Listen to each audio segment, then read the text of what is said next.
Bonjour à toutes et tous, c'est Céline, kinésithérapeute près de Lille. Bienvenue dans ce nouvel épisode de Kinécast de la Fédé, la communauté dynamique et innovante des kinésithérapeutes. Chaque semaine, vous découvrirez les témoignages, les conseils et les astuces de kinés passionnés et engagés sur des sujets qui vous interpellent dans votre pratique et aussi sur l'actualité. Ensemble et avec la Fédé, bougeons les lignes de la kinésithérapie. Bonne écoute! La Médicale, un réseau expert d'agents généraux pour accompagner les masseurs kinésithérapeutes dans leurs besoins professionnels et privés. La Médicale accompagne près d'un masseur kinésithérapeute sur 3 en France. Rassurant, non ? Des assurances adaptées aux besoins des masseurs kinésithérapeutes, tant professionnels que privés. Bonjour à toutes, bonjour à tous, bienvenue dans ce nouvel épisode de Kinécast. Aujourd'hui, je suis ravie d'accueillir Damien Olivon, kinésithérapeute et président de l'AFCACOR. Bonjour Damien. Bonjour Céline. Comment vas-tu ? Très bien, merci beaucoup. Alors Damien, on s'était déjà vu dans un précédent podcast. J'invite d'ailleurs tous les auditeurs à aller l'écouter ou le réécouter. J'ajouterai le lien justement à l'épisode dans la description. À propos du kiné coordonnateur, j'aimerais que cette fois-ci, en fait, on s'arrête un petit peu plus sur la FCACOR, la Fédération des kinés coordonnateurs. Mais avant, est-ce que tu peux te présenter, s'il te plaît ? Oui, bien sûr, et merci de m'avoir invité à nouveau. Donc, Damien Olivon, donc, je suis kiné libéral dans Toulouse et salarié donc, à mi-temps dans un SMR de gériatrie dans l'Aveyron. Donc, cette activité mixte, urbain, très urbain et très rural. Et puis, activité mixte, libérale et salarié. Et je suis élu à la FFMKR au niveau national avec comme délégation le grand âge, le maintien de l'autonomie et la promotion du kinésithérapeute coordonnateur. Et je suis par ailleurs, depuis 2023, lorsqu'on a créé la Fédération des kinésithérapeutes coordonnateurs, j'en suis le président. Alors, comment tu en es venu justement dans ton parcours professionnel à t'intéresser à la coordination ? Alors, en fait, c'est venu il y a quand même quelques années. C'est venu depuis 2018-2019 avec la création de parcours. À l'époque, on avait les parcours pas RPA ou le Prado, etc. Et on voyait bien que le système de santé était en train d'évoluer de plus en plus vers la coordination. D'ailleurs, les médecins généralistes s'y sont beaucoup mis. On parle beaucoup de parcours et de parcours de soins. Et déjà à l'époque, je me disais, mais peut-être qu'il faudrait aussi coordonner un peu plus au niveau de la rééducation, voire même jusqu'à maintenant créer carrément un parcours de rééducation et de réadaptation. Et donc l'idée du kiné coordonnateur est apparue vers 2018-2019, puis on a eu l'épidémie du Covid, avec, et on s'en souvient tous, je pense, le confinement des établissements, et que les kinésithérapeutes ne pouvaient plus intervenir, en particulier en EHPAD.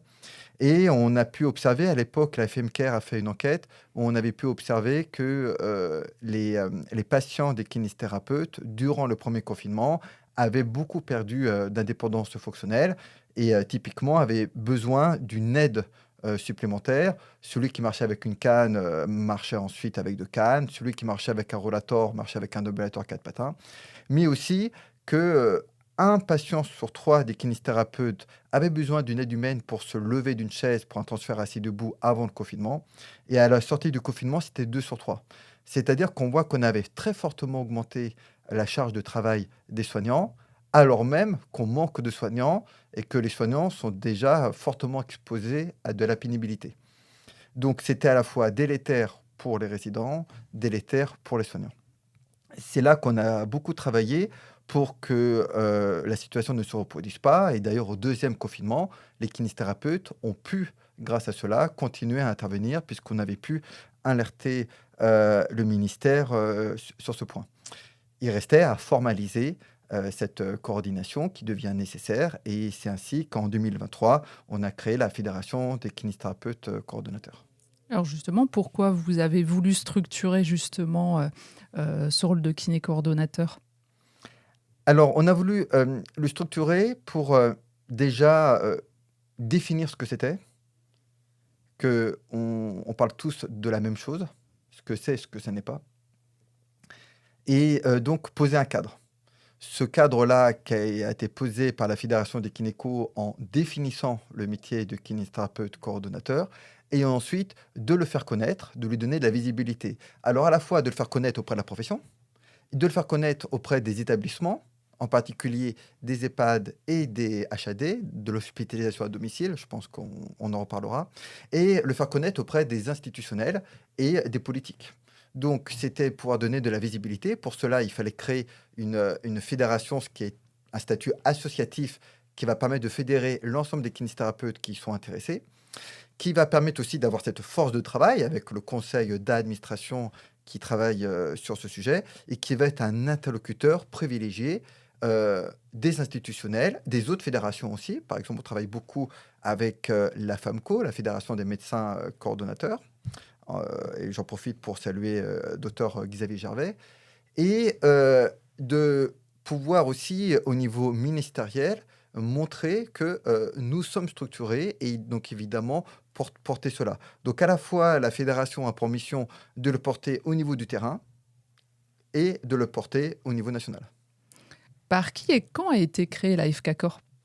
Alors, la FK Corp a été créée en octobre 2023 sur la volonté de la FFMKR, la Fédération française des masseurs kinésithérapeutes, pour permettre à l'ensemble de la profession, sous cette association qui n'est pas un syndicat, de pouvoir se regrouper et de pouvoir porter ce message-là. Donc la FK Corp a bien pour mission d'intégrer l'ensemble des kinésithérapeutes qui exercent déjà en tant que coordonnateur ou l'ensemble des kinésithérapeutes qui y sont intéressés, quel que soit leur statut salarié ou libéral, et quels que soient les domaines où ils vont exercer le métier de kinésithérapeute coordonnateur.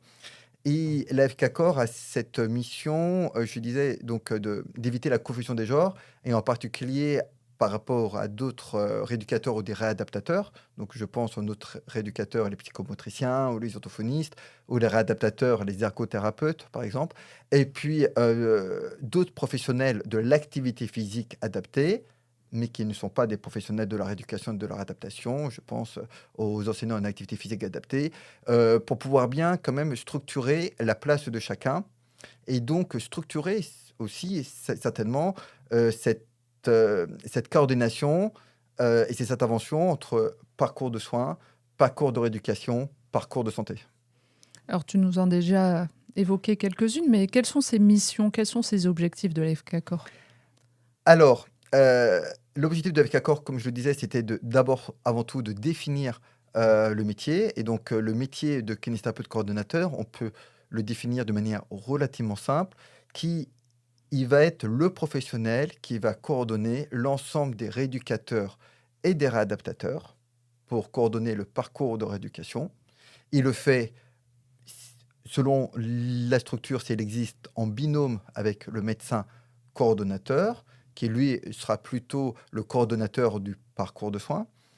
Et il va aussi, le kinéco, faire le lien transversal avec les aidants, que ce soit les aidants naturels.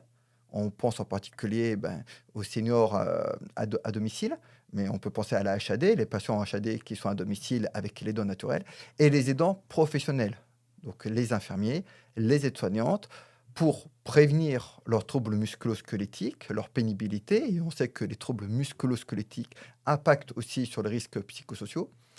Et aussi pour peut-être les sensibiliser à se positionner comme valorisateur des capacités. C'est-à-dire que l'aide-soignante, elle se sentira certainement valorisée de pouvoir solliciter les capacités de la personne plutôt que de faire à sa place. Donc c'est vraiment proposer et pousser un système gagnant-gagnant. Gagnant pour les patients, gagnant pour les aidants, gagnant pour les professionnels de santé. Est-ce qu'il y a d'autres objectifs, justement, à la FK Corp? Alors oui, donc aujourd'hui, on pousse beaucoup donc, ce nouveau métier dans les EHPAD et dans les HAD, et en particulier les HAD qui déposent la mention réadaptation.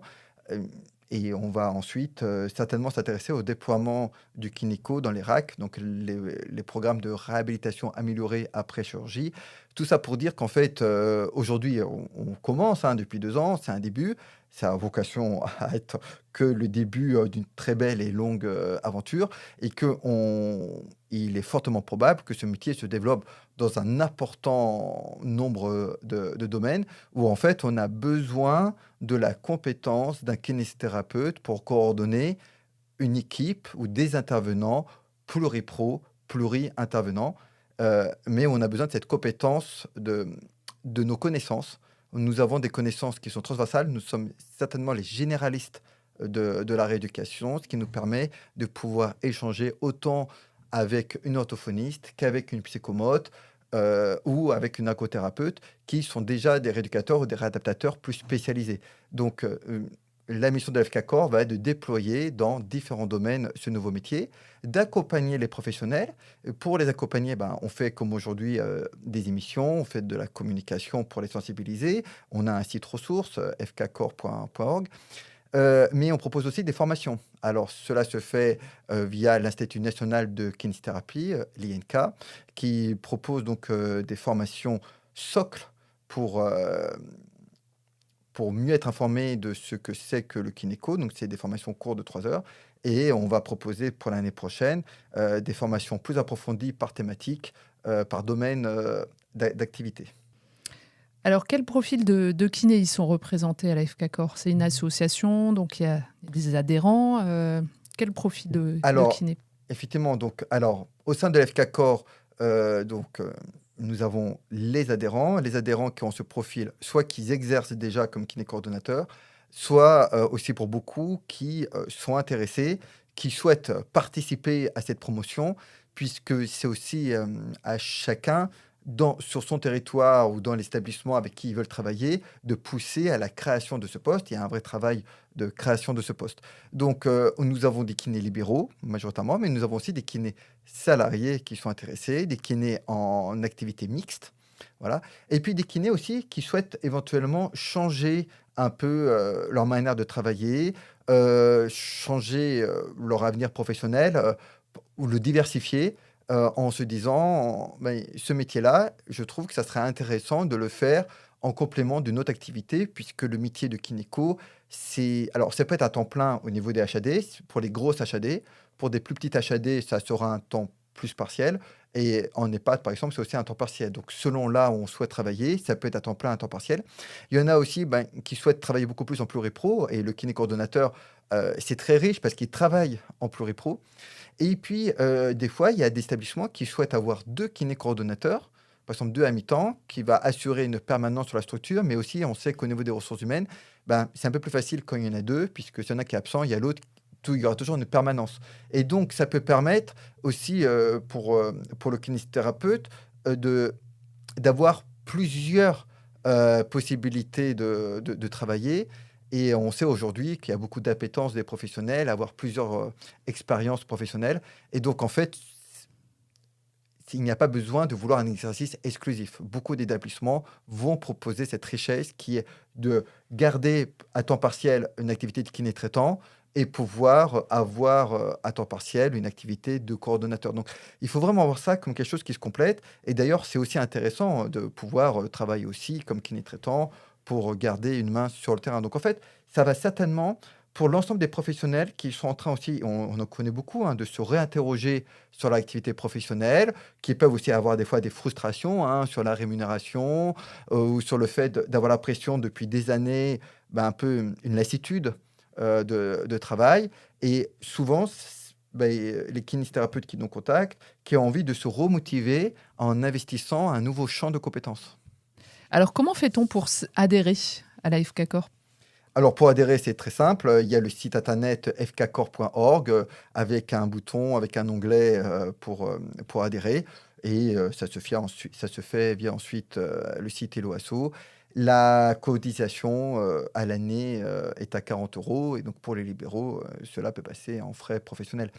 Euh, et aussi pour nous suivre, donc nous sommes maintenant beaucoup présents sur les réseaux sociaux, avec un compte LinkedIn par exemple.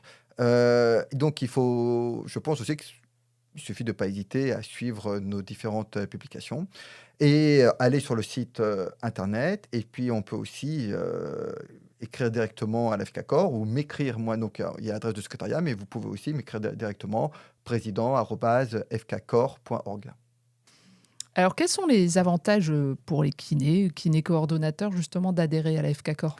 Alors, les avantages, ils sont nombreux et importants. C'est-à-dire qu'en premier lieu, ça va permettre aux kinésithérapeutes d'adhérer à un réseau, de pouvoir échanger avec des pairs, de pouvoir bénéficier du partage d'expériences des plus anciens dans ce métier, et la compétence du conseil d'administration de la FKCOR, euh, qui, nous, on est là pour accompagner les professionnels.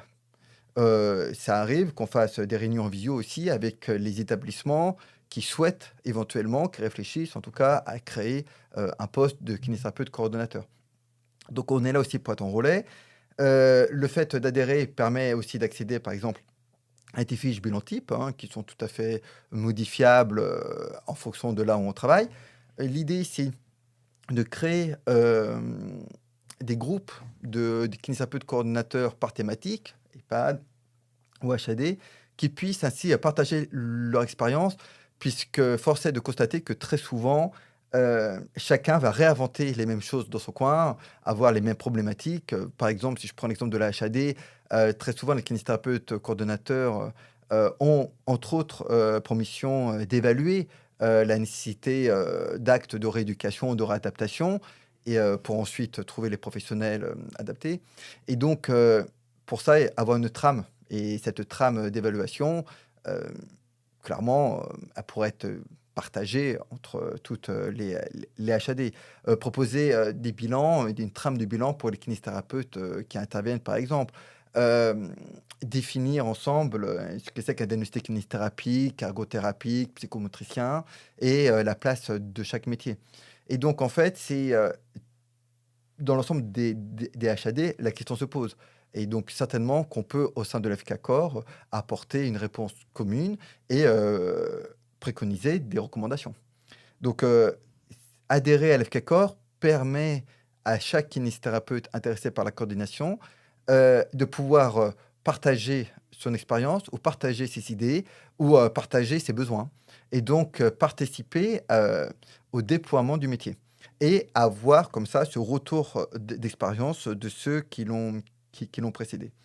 Et ça a aussi pour mission, je dirais, au niveau collectif et au niveau national, de participer à faire connaître ce métier, puisqu'on sait très bien qu'un nombre d'adhérents va être porteur lorsqu'on s'adresse à des institutionnels, combien on représente, et cette force du collectif, puisque lorsqu'on met en place des actions, eh ben, il est probable qu'une bonne partie des adhérents vont pouvoir les déployer sur le terrain. Je pense en particulier aux actions qu'on a menées les années précédentes de la semaine pour le maintien de l'autonomie et certainement à venir pour l'année 2026 de la journée nationale de prévention des chutes, et ben, d'avoir ainsi les adhérents qui vont s'investir sur une action commune portée par la FKCOR. Et enfin, ça permet évidemment d'être pleinement informé de diverses actualités qui concernent le kinésithérapeute coordonnateur. Alors, pour créer cette communauté, vous utilisez des outils? Alors, en particulier, WhatsApp, c'est pas très original, mais c'est créer des groupes WhatsApp par thématique. Et ensuite, c'est organiser des visios, des réunions en visio, pour permettre aux personnes à échanger. Donc, il y a déjà eu des jeudis de la Fédé, par exemple, de manière classique. Et là, l'objectif pour 2026 serait de proposer donc des échanges par groupe WhatsApp et des visios entre kinésithérapeutes autour d'une même thématique sur un sujet précis pour effectuer un véritable travail collaboratif de co-construction euh, pour l'avancée du métier. Puisque, comme tout métier, évidemment qu'on ne peut que augmenter de la compétence et dans l'approfondissement de ce nouveau métier. Par le partage d'expérience de chacun. Un véritable partage d'expérience, évaluer les freins qui ont pu être retrouvés, les leviers qui ont fonctionné. Par exemple, une question qui revient de manière récurrente, c'est le financement, ou c'est le temps nécessaire pour chaque mission. Et donc, comment on évalue le temps nécessaire pour chaque mission, le financement qui peut être nécessaire qui va avec, peut-être aussi répondre à des appels à projets qui permettent d'obtenir aussi des financements. Aussi, qu'est-ce qui relève réellement du métier et qu'est-ce qui pourrait être un glissement de tâches. Donc là aussi, c'est important parce que, comme pour toute création d'un nouveau métier, et les médecins coordonnateurs sont passés là avant nous, qui étaient, quand si un périmètre n'est pas bien compris, un périmètre de métier pas bien compris ou pas bien défini, il est facile que ça soit à géométrie très variable et ça, c'est quelque chose qui nous paraît un peu dangereux. Donc vraiment que sous le terme kinésithérapeute coordonnateur, il y ait bien la même structuration, partout. Ça, c'est quelque chose qui nous paraît, très important. Il est hors de question, par exemple, qu'un kinésithérapeute coordonnateur, sur son temps de coordination, fasse du soin. Ce n'est pas un kiné traitant. Je le dis parce que l'expérience a montré, avec les médecins coordonnateurs, que c'est un peu une tentation avec le manque de médecins, qu'on le fasse. Et donc, par exemple, c'est très important de bien identifier les temps de coordination qui ne sont pas, des temps de soins. Et ça, c'est un sujet qui revient régulièrement puisque, par exemple, les soignants, eux, ne font pas forcément cette différence, au premier abord. Par exemple aussi, parfois, il peut avoir cet amalgame au sein des exercices coordonnés, par exemple aussi des MSP ou des CPTS. Effectivement, parce que, on m'a aussi régulièrement interpellé, sur être gynéco de MSP. Non, ce n'est pas le métier de kinésithérapeute coordonnateur. Dans les MSP, par exemple, ce sont des coordinateurs de MSP et tout le monde peut être coordinateur de MSP. Il n'y a pas besoin, d'être kinésithérapeute et je rappelle bien que la définition de kinésithérapeute coordonnateur, c'est coordonner un ensemble d'intervenants pluripro, rééducateurs et réadaptateurs et faire le lien lorsqu'ils existent, mais ce qui est quasiment toujours le cas, avec les aidants, qu'ils soient naturels ou professionnels, puisque nous avons cette véritable compétence de prévention des TMS.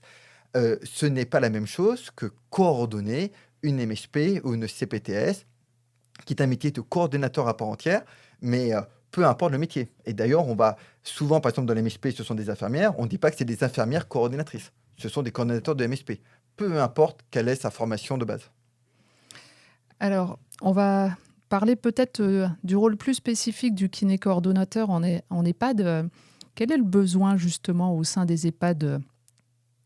Alors, au sein des EHPAD, alors le besoin, il est important, puisque, il y a un ensemble d'intervenants. Souvent, il y a beaucoup de kinésithérapeutes qui interviennent, mais il y a d'autres professionnels, je pense à ergothérapeutes ou psychomotriciens, de donc des professionnels de la rééducation, alors psychomotriciens, orthophonistes, de la réadaptation, ergothérapeutes et d'autres professionnels qui vont faire partie officiellement de l'animation au sein des EHPAD, qui sont les enseignants en activité physique adaptée, qui ont pour objectif de maintenir ou améliorer, le niveau de dépenses, je dirais, énergétiques et le niveau d'activité physique. Ce ne sont pas des aides-kinés, par exemple, ce ne sont pas des rééducateurs. Ils sont là pour évaluer à l'entrée de la personne dans l'établissement son niveau d'activité physique, ses appétences, qu'est-ce qu'il aime faire, et lui permet de continuer à faire, ici il faut l'adapter en l'adaptant, les activités physiques qu'il aime faire, parce qu'on sait qu'évidemment l'activité physique est très bonne pour la santé, et donc important de maintenir ça. Les rééducateurs, eux, ils ont pour objectif de retrouver l'intégrité structurelle. Donc de permettre à la personne, de récupérer son intégrité structurelle qui va lui permettre de récupérer sa capacité fonctionnelle. Les réadaptateurs, eux, compensent. C'est-à-dire au lieu de récupérer, ils vont compenser. Et donc que lorsqu'on ne peut pas récupérer l'intégrité structurelle, on va la compenser. Si je prends un exemple simple, j'ai des troubles de l'équilibre, par exemple pour un problème vestibulaire, si je ne peux pas récupérer ce trouble de l'équilibre, alors je vais la compenser en utilisant une canne, puisque ça va augmenter, élargir le polygone de sustentation. C'est une compensation. Donc, c'est important d'avoir un coordonnateur qui va permettre d'évaluer si cette personne est encore dans la phase de récupération, ou elle est en phase de compensation, est-ce qu'elle est en phase de progrès, ou est-ce qu'elle est en phase de perte des capacités, et quels sont les professionnels dont il y a besoin. Le kinésithérapeute coordonnateur n'est pas là pour faire du soin, mais il est là pour permettre à l'ensemble des rééducateurs et des réadaptateurs de poser leur diagnostic professionnel et de les faire se parler pour se mettre d'accord. Puisque, en toute logique, ils doivent se compléter, ils devraient se compléter. Or, des fois, ils s'opposent. Donc, l'idée, c'est bien d'arriver à cette complémentarité peut-être aussi à une stratégie thérapeutique avec se mettre d'accord sur quel est l'objectif prioritaire et l'objectif secondaire. Et que donc toute l'équipe aille bien dans le même sens en travaillant le même objectif en priorité. Donc, pour faire simple, on pourrait dire que le kinésithérapeute coordonnateur a pour mission de permettre la complémentarité, voire dans un monde idéal la complétude, éviter les redondances. C'est-à-dire faire en sorte que le patient bénéficie de l'ensemble des soins qui lui permettront de faire des progrès, en évitant que les professionnels rééduquent 2 fois la même chose, peut-être avec des informations contradictoires. L'exemple qui me vient en tête, c'est, les kinésithérapeutes et les ergothérapeutes qui ne sont pas d'accord pour la technique à la marche et qui vont pas utiliser la même technique parce qu'il y en a un qui dit: «Mais avec ça, il progresse» et l'autre qui dit: «Oui, mais il n'est pas en capacité de l'utiliser seul, donc moi je vais lui mettre une technique qu'il maîtrise, mais qui compense». Donc le kinéco va permettre de mettre en place une stratégie thérapeutique, à quel moment il utilise telle technique, à quel moment il utilise l'autre. Et aussi, l'autre question, ça va être qui a besoin d'actes de rééducation, qui en a plus besoin, organiser ce qu'on appelle les fenêtres thérapeutiques, puisque lorsqu'il y a plus d'évolution, et ben peut-être que lorsqu'il y a une stabilisation, on peut peut-être réduire la fréquence des actes, voire les arrêter, mais assurer un suivi par bilan 1 semaine après, 1 mois après, 3 mois après, et que tant que la personne se maintient, elle n'a pas besoin de reprendre des actes de rééducation. Et si elle perd, alors est-ce qu'elle a besoin de reprendre des séances de kiné ou est-ce qu'elle a besoin d'autres professionnels en complémentarité? Donc l'idée, et j'insiste là-dessus parce que c'est souvent un peu ce qui nous a été remonté, et puis c'est ce qui a, il y a 20 ans, c'est ce qu'ont connu les médecins, cette peur que le kinésithérapeute coordonnateur soit un cadre, soit quelqu'un qui va être au-dessus des autres, qui va dire à chacun ce qu'ils ont à faire. Non, c'est un facilitant, c'est un liant, c'est quelqu'un qui va permettre à l'ensemble des rééducateurs et des réadaptateurs de se parler et de se mettre d'accord sur la stratégie thérapeutique. Et quand on échange et quand on se parle, bah, ça fonctionne. C'est ce que j'ai connu sur mes 20 ans de carrière actuelle en tant que salarié. On travaille beaucoup en pluri-pro et aujourd'hui, c'est certainement ce qu'on peut améliorer et faire, alors que ce soit en EHPAD, hein, là, tu prenais l'exemple de l'EHPAD, mais en HAD, c'est pareil, et certainement qu'en RAC, ça sera pareil aussi. Donc, c'est faire en sorte que les gens se parlent pour se compléter, éviter les redondances et éviter les trous dans la raquette. Oui, parce que c'est pas toujours un désaccord entre professionnels, c'est peut-être, et bien souvent, en fait, une absence de communication, en fait. Qui interviennent parfois à différents moments, en fait, ou un manque de transmission aussi. Alors, c'est vrai que très souvent, on ne se croise pas, par exemple. Donc là, ça va être amené à se croiser, peut-être à avoir des temps d'échange et qui soient indemnisés. Et ça, j'insiste, on ne demande à personne de faire du bénévolat. On a une obligation de traçabilité, donc c'est aussi veiller à cette traçabilité, mais le kinésithérapeute coordonnateur, eh ben, très souvent, il va faciliter le travail. Déjà, l'accès, là, si on est en EHPAD ou en CHAD, hein, l'accès au logiciel métier, proposer des fiches bilan et en fonction des demandes des kinésithérapeutes, pouvoir l'adapter ou proposer différents bilans. Peut-être faire une sensibilisation au diagnostic kinésithérapeutique. C'est quelque chose qui nous paraît très important de mettre en valeur le diagnostic kinésithérapeutique. Puis c'est la vraie plus-value de notre métier, c'est le côté ingénierie qui est ce diagnostic, pour rappel, qui est la différence entre ce que le patient peut faire, ce qu'il veut faire. Ce qu'il peut, c'est la synthèse du bilan qui le dit. Ce qu'il veut faire, c'est son projet. Et donc, le diagnostic kiné, c'est cette problématique gestuelle, la différence entre ce qu'il peut et ce qu'il veut faire. Et donc, en fait, le kinéco, il va être là pour améliorer cette traçabilité. Donc déjà, chacun qui va intervenir va savoir quel a été le diagnostic de l'autre, et puis ensuite le contenu des séances, mais de manière très simple, en quelques mots, puisque l'idée c'est bien que ça ne prenne pas trop de temps, puisque je rappelle que la traçabilité se fait sur le temps de la séance, hein. On ne demande pas aux gens de faire du bénévolat en plus, mais que très souvent, le kiné ou l'ergo, etc., vous dire ouais, mais ça fait 2 fois que je mets en place cette technique, elle n'est pas utilisée. Avec les soignants, ça fait plusieurs fois que je leur dis la chose et ils ne le font pas. Et ben, le kinéco, il sera là pour faire ce lien. Et pourquoi pas aussi faire des actions de formation, par exemple auprès de l'équipe soignante, qui n'utilise pas correctement une technique parce qu'en fait, ils ne savent pas l'utiliser ou ils n'ont pas compris l'importance que ça pouvait avoir. Et donc, en fait, très souvent, le professionnel, et je connais beaucoup de kinésithérapeutes qui se plaignent de dire mais ça fait 3 fois que je le répète parce que je croise une aide-soignante dans le couloir. Et ça fait 3 fois que je le répète et elle ne le fait pas. Oui, mais est-ce que vous, quand si moi je venais vous parler durant vos séances de kiné, est-ce que vous serez disponible dans votre tête pour entendre ce que j'ai à vous dire? Peut-être pas.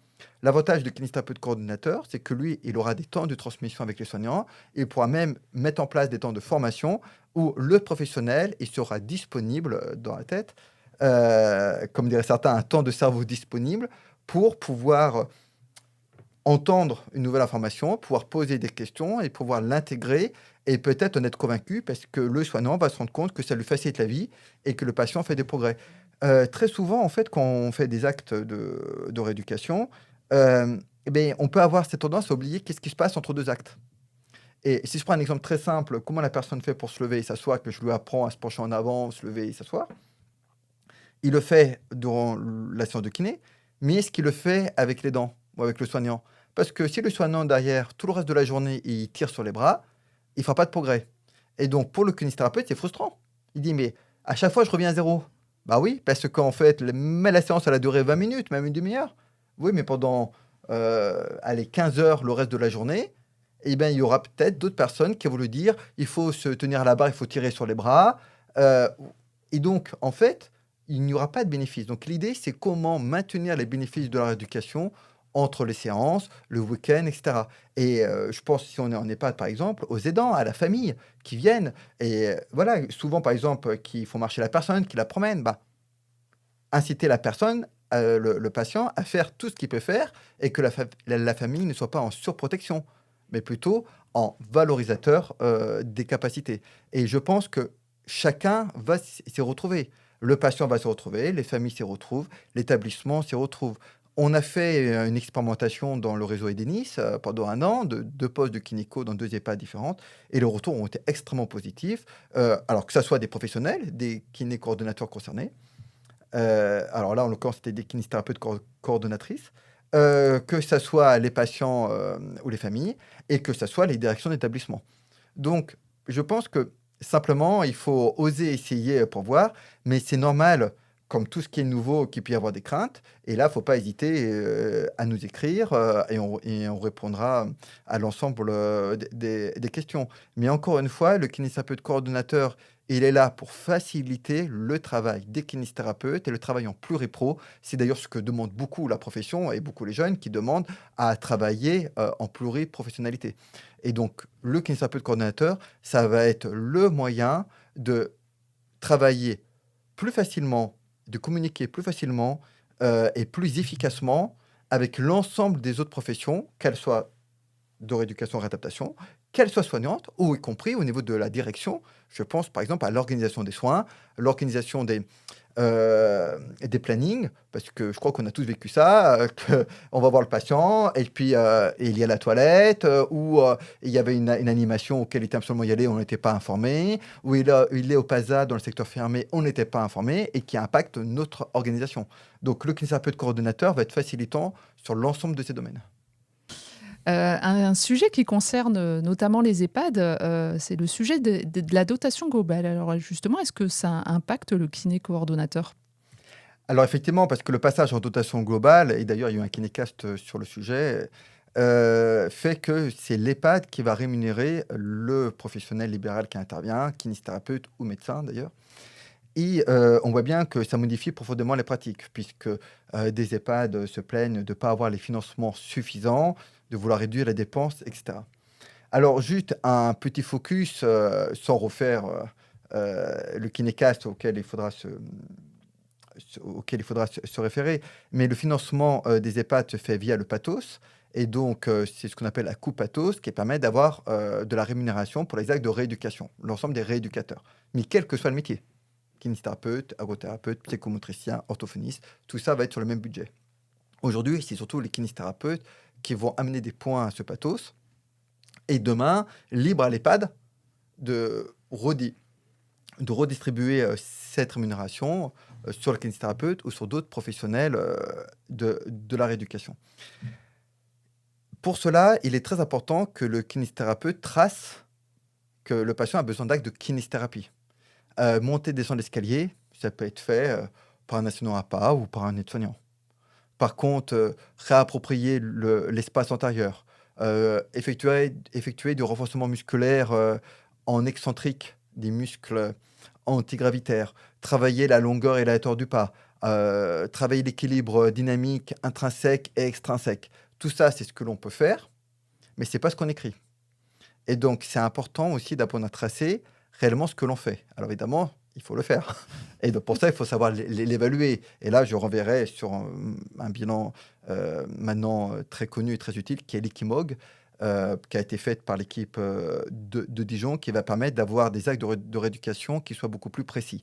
Et donc, c'est vraiment important que le kinésithérapeute effectue de la kinésithérapie et trace ce qu'il fait. Et s'il trace réellement ce qu'il fait et qu'il justifie ainsi que c'est un acte de kinésithérapie, il n'y aura pas de souci pour qu'ensuite ce financement retourne au kinésithérapeute. Mais s'il met marche dans le couloir ou monter descendre de l'escalier, il ne faudra pas s'étonner si on peut considérer que d'autres professionnels, voire même des aidants, puissent le faire. Donc, c'est une problématique qu'on a avec les EHPAD de dotation globale, qui doivent, et c'est normal, pouvoir mieux gérer cette enveloppe qui est fermée, et donc au kinésithérapeute de mieux tracer ce qu'il fait. Et au niveau des EHPAD en dotation globale, il y a évidemment cette volonté de travailler plus en pluripro et donc qui fait quoi à quel moment. Donc pour ça, on a travaillé avec le CNP de gériatrie qui a déposé une saisine auprès de l'HAS pour obtenir des recommandations sur la complémentarité des métiers en EHPAD. Donc on ne sait pas encore si cette saisine sera validée par l'HAS, on l'espère, parce que là, il y a un véritable travail à faire sur qui fait quoi en EHPAD. Et évidemment, le véritable sujet est en dotation globale, puisque ce qu'on peut observer dans certains groupes, malheureusement, c'est qu'on cherche à réduire le temps de kinésithérapie. Alors, si c'est au bénéfice d'autres éducateurs, ça peut encore se questionner, on peut échanger. Si c'est simplement pour faire des économies, c'est un scandale sanitaire. Donc pour ça, on travaille avec des fédérations, on a travaillé avec le groupe Edinis, on est en train de travailler avec la Fondation Partage et Vie, et on espère pouvoir travailler avec d'autres fondations. Et sur l'organisation des soins, par exemple, ce qu'on propose, c'est une annexe au contrat type d'exercice en EHPAD pour que le kinésithérapeute puisse, s'il est intéressé, avoir une rémunération au forfait horaire plutôt qu'à l'acte. Voilà. Donc, ça peut permettre aussi d'améliorer l'organisation des soins. On voit bien qu'avec les EHPAD en dotation globale, mais c'est la même chose qu'avec les HAD, la traçabilité est extrêmement importante pour justifier les dépenses.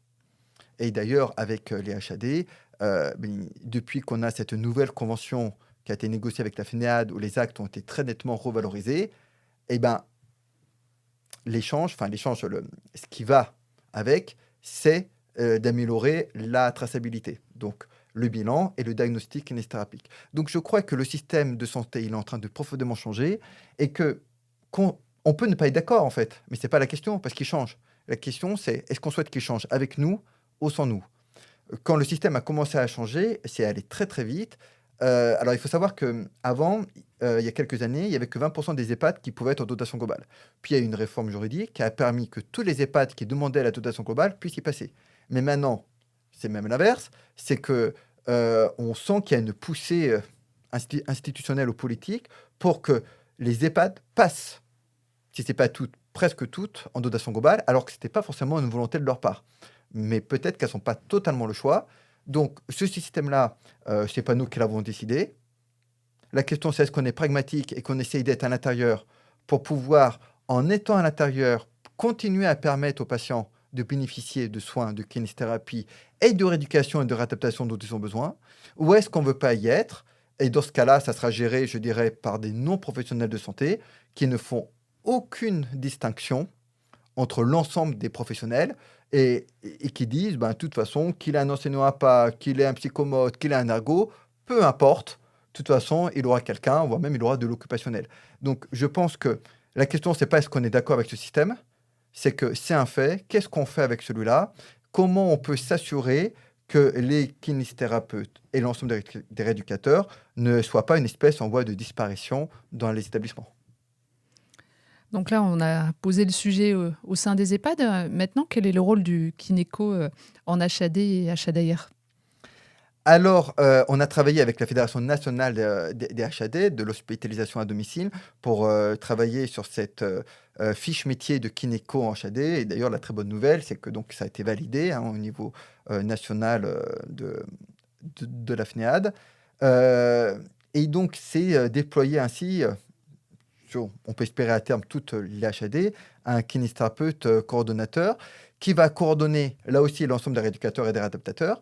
Mais on sait que, alors les HAD qui sont le plus intéressés, alors il y a des HAD socles, mais celles qui en ont crucialement besoin, ce sont les HAD avec la mention réadaptation, puisqu'il y aura beaucoup plus d'intervenants rééducateurs et réadaptateurs, que financièrement cela a un fort impact, que la traçabilité a un fort impact.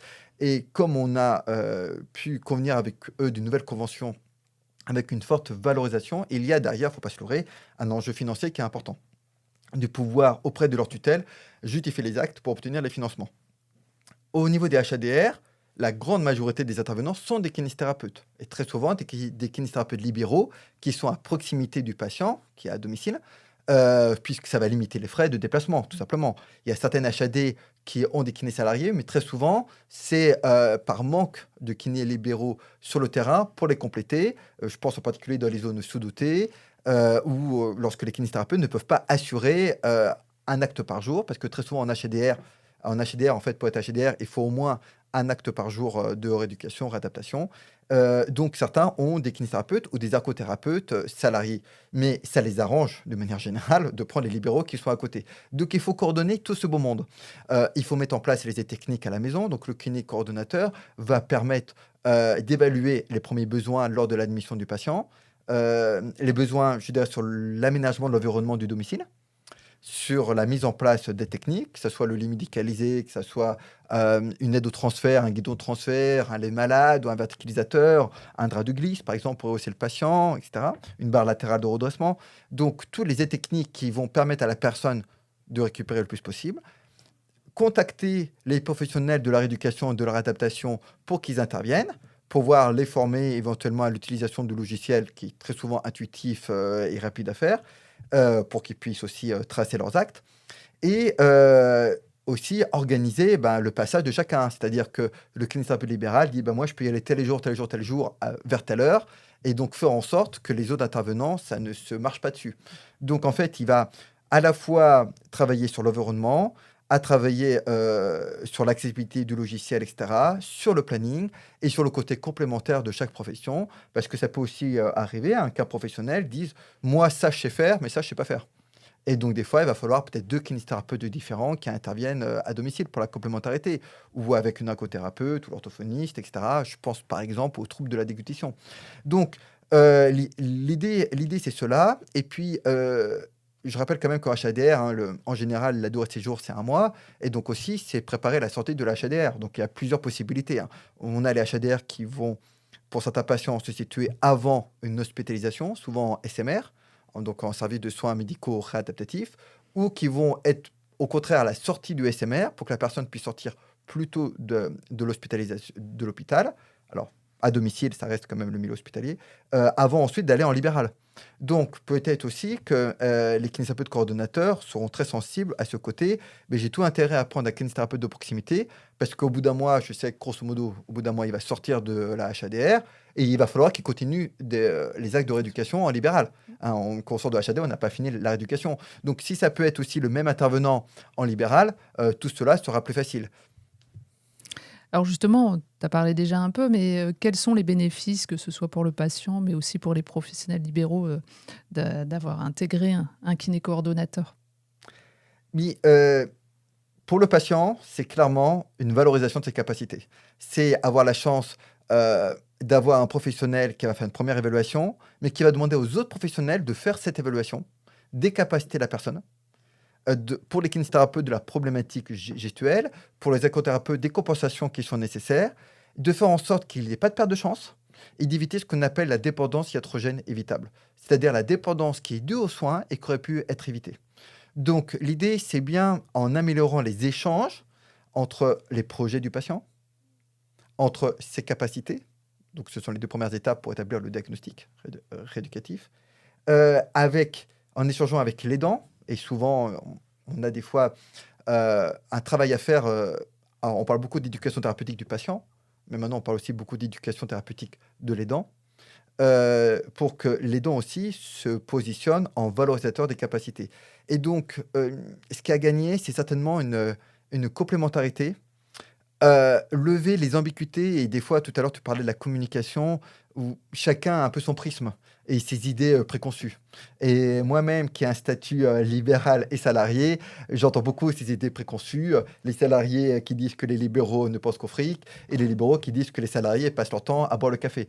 Donc, c'est intéressant d'être un peu des 2 côtés, de la barrière et je crois que réellement, on est plus riche en pluripro et de chacun apporte son regard qui permet d'avoir certainement une vision à 360 degrés ou en 3 dimensions, alors que chacun, on ne peut pas seul avoir une vision complète et encore une fois, comment le patient va vivre en dehors des actes de rééducation, comment il va faire pour maintenir les capacités qu'il a acquis durant la séance.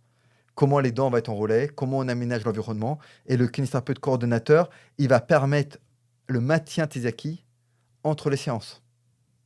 Plus globalement, est-ce qu'il y a un statut officiel du kiné coordonnateur? Alors pas encore, ça fait que 2 ans que nous avons créé ce métier. Juste à titre de comparaison, hein, les IDEC, les infirmières coordinatrices, je crois que tous ceux qui interviennent en EHPAD ou en HAD, les connaissent. Il faut savoir que ce métier, il a 20 ans et il a été reconnu en septembre de cette année, en septembre 2025. Donc on voit bien que des fois la reconnaissance officielle peut être très, très longue. Aujourd'hui, officiellement, il n'y a pas de statut, il n'y a pas un diplôme officiel, de kinésithérapeute coordonnateur. Nous, ce qu'on demande, à la fédération, parce qu'on tient quand même qu'il y ait ces compétences, c'est avoir une expérience, dans le domaine, et on encourage les kinésithérapeutes coordonnateurs, on les encourage fortement, dans les 3 ans qui suivent leur prise de poste, d'avoir un diplôme universitaire. Donc il existe par exemple le diplôme, KRG, kinésithérapie et réhabilitation en gériatrie, avec France Mouret, où il existe d'autres DU de coordination. Pourquoi je parle du DU, KRG? Parce qu'on peut se dire: «Mais quel est le rapport avec, les kinécos en HAD?» Mais parce que, 70 au moins des patients qui sont en HDR sont des seniors qui ont plus, de 70 ans. Donc, on s'y pour ceux qui sont allés dans un service, d'orthopédie, heu, il est facile d'observer, ben, qui c'est qu'il y a dans un service d'orthopédie? La très, très grande majorité, ce sont des seniors avec, des PTH, des PTG, des clous, fémoraux, ce sont des seniors. Donc en fait, il y a certainement, pour ces 2 domaines-là qu'on développe aujourd'hui, une compétence, en gériatrie, qui est importante, puisqu'on ne rééduque pas un senior, mais dès 60 ans, hein, comme on rééduquerait quelqu'un de 20 ans. Donc il y a cette volonté de formation continue. C'est pour ça que l'INCA se mobilise sur le sujet pour proposer des formations, DPC, IFIFPL, spécifiques de kinéco ou, cœur de métier dans le domaine de compétences, par exemple de la gériatrie. Mais, en fonction de là où on travaille, ça peut être de rééducation de la déglutition, maxillofaciale, neurologique, vestibulaire. Là encore, ça va dépendre de la spécialité ou des spécialités dans lesquelles on travaille. Et puis, il existe aussi des diplômes universitaires de coordination. Donc, là-dessus, c'est, je dirais, à chaque kinésithérapeute coordonnateur de se former, en fonction de l'établissement dans lequel il travaille, avec le profil de patient dans lequel il a. On espère à terme de pouvoir faire reconnaître officiellement ce métier-là, mais comme ça s'est fait pour les infirmiers, c'est certainement la pratique sur le terrain qui fera la nécessité de cette reconnaissance. Pour les infirmiers, il a fallu 20 ans. Nous, on espère qu'il faudra beaucoup moins. Alors justement, je pense que la FFM Care travaille pour l'ancrer en fait dans un projet de loi. Alors effectivement, on a déposé donc une proposition de projet de loi, enfin on a travaillé à une proposition de projet de loi avec le député Véry qui n'a pas encore été examiné. On connaît, l'activité, politique, qu'il y a eu, donc cette PPL sera examinée, à un moment ou à un autre et dans cette PPL, il y a un article, hein, l'article 4 de la PPL qui mentionne la reconnaissance du métier de kinésithérapeute coordonnateur, un professionnel engagé pour la qualité et la pertinence des soins en établissement. c'est quelque chose qui nous paraît très important. Donc, cette PPL comporte une dizaine d'articles. Et donc, là aussi, c'est un vecteur législatif, on espère qu'il sera adopté, mais aussi de sensibilisation des politiques, de nos responsables politiques, qu'ils soient parlementaires ou gouvernementaux. Et maintenant, c'est impressionnant en un an comment ce terme de kinésithérapeute coordinateur commence à être intégré. Avant, on nous regardait avec des grands yeux en disant de quoi vous parlez. Et maintenant, on voit bien qu'ils en ont entendu parler. Enfin, évidemment, les personnes politiques sensibilisées au sujet de la santé, hein. Et que il y a plus cette interrogation de qu'est-ce que c'est que cet ovni, mais plutôt, bon, en pratique, est-ce qu'on va s'en emparer et qu'est-ce qu'on va en faire? Donc plus ça sera occupé sur le terrain et plus on en parle, plus on communique là-dessus, plus les établissements en ressentent leurs besoins, et plus on travaille, nous, avec des fédérations nationales, plus ça fait connaître ce métier et ça crée ce besoin de reconnaissance. Alors si on regarde un peu dans le rétroviseur, voilà, quel type d'événement, quel projet vous avez réussi à mettre en place, ces dernières années? Alors, déjà la première année, donc la fédération s'est structurée et organisée, hein. Il a fallu quelques mois, c'est normal, pour cela, créer l'association, le site internet, se faire, le réseau et cette reconnaissance, je dirais de la fédération des kinésithérapeutes coordonnateurs.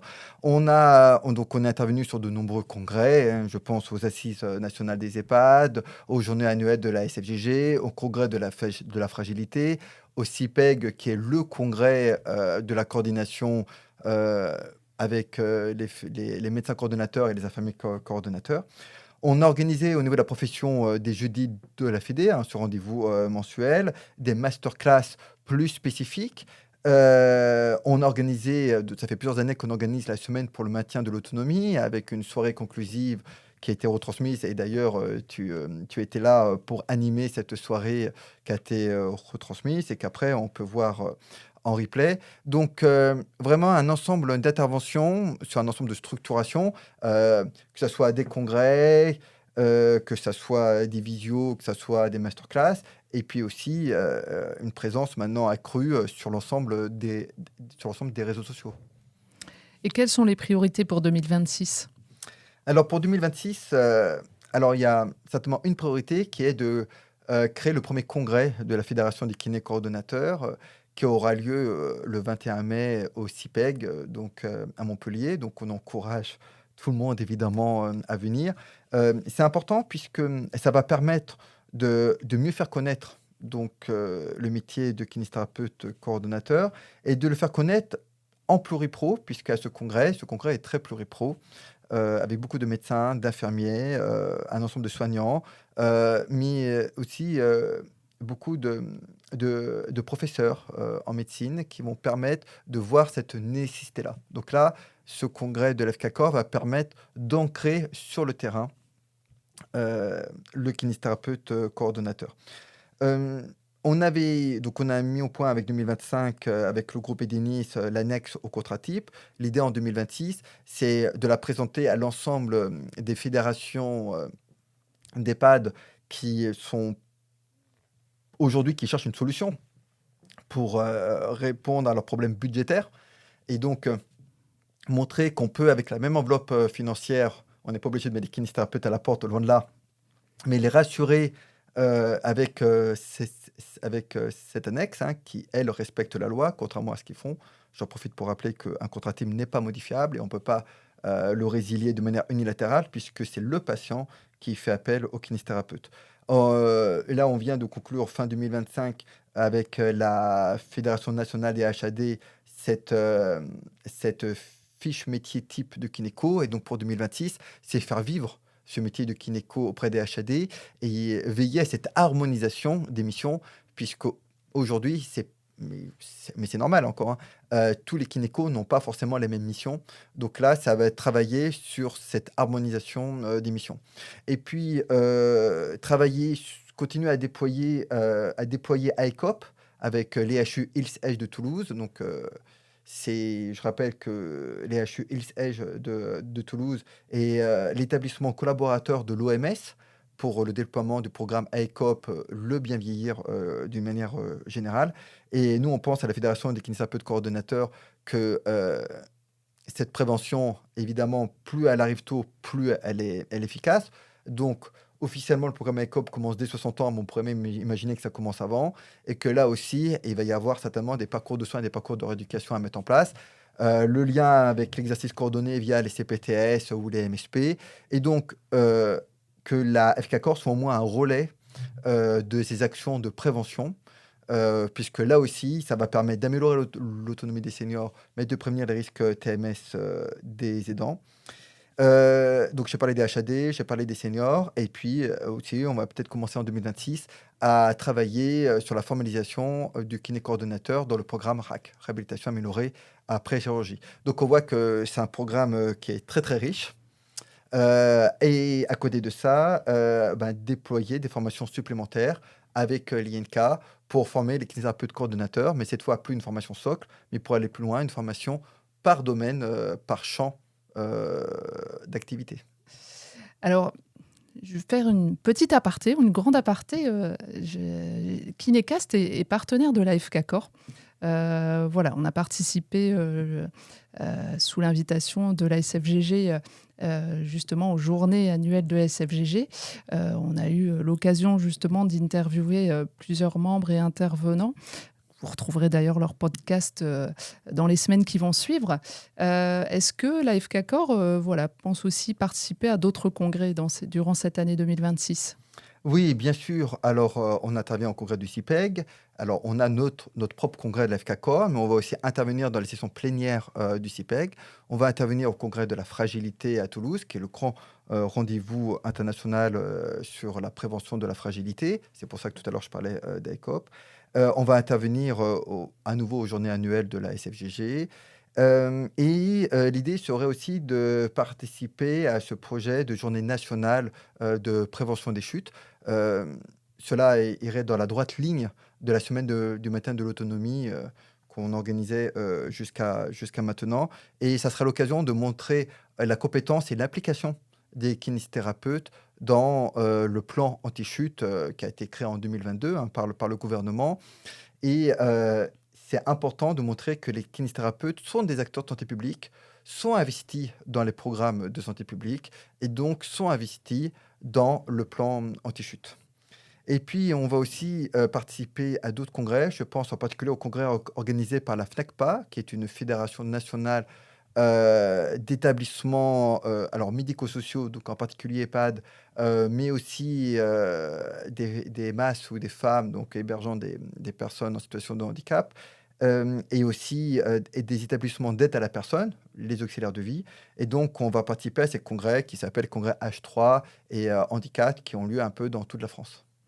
Donc ce sera l'occasion de venir rencontrer la FK-Corps et Tout à toi fait. personnellement. Tout à fait, puisqu'on aura un stand, on sera présent toute la journée. Donc, si ce congrès a lieu dans votre ville, n'hésitez pas à venir nous rencontrer. Donc voilà, on voit bien, hein, il y a différents moyens de venir se renseigner de par le site internet, les réseaux sociaux, la présence sur les congrès. Donc je pense que l'année 2026 va être encore très, très active et très dynamique. On continue. Alors Damien, on arrive à la fin de notre échange. Est-ce que tu aurais un dernier mot à partager?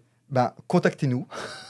Donc, président@fkcorps.org. Allez voir le site de la Fédération des kinés coordonnateurs, fkcorps.org.